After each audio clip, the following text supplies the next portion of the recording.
What if you suddenly realise that your daughter's been in terrible pain for years and you'd never believed her?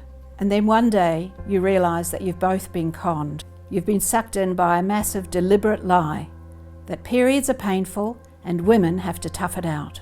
Periods are not meant to be this painful. The day I got my first period was bittersweet. I felt sick, gross and uncomfortable.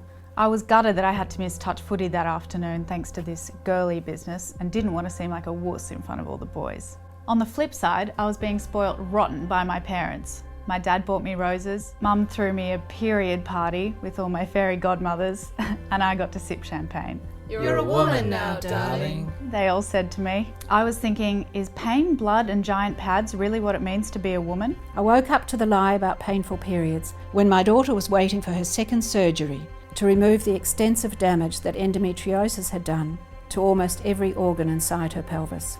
Endo begins with menstruation. I'd tell her, yes, I got period pain too when I was younger, and I had to ride a bicycle to school in the cold with a suitcase on the back with all my books in it. And guess what? We didn't even have tampons in those days. So get on with it, girl. Tough it out.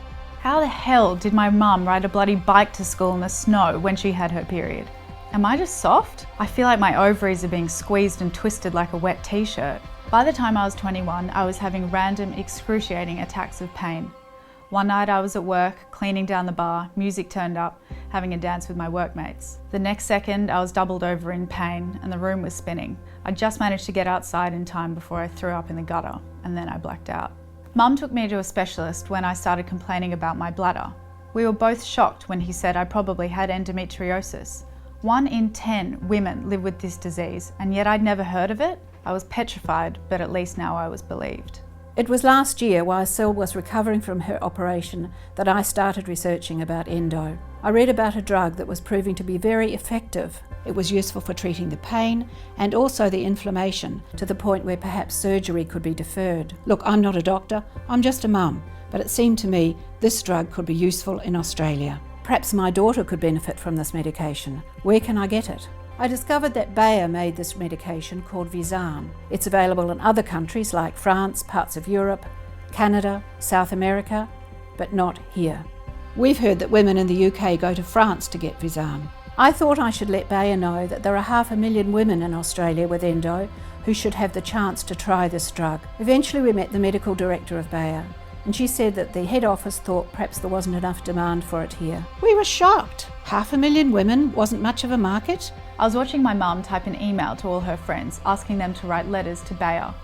I knew there was no way we'd get more than a few signatures if we kept that up. I suggested we mounted a petition on change.org. The response was incredible.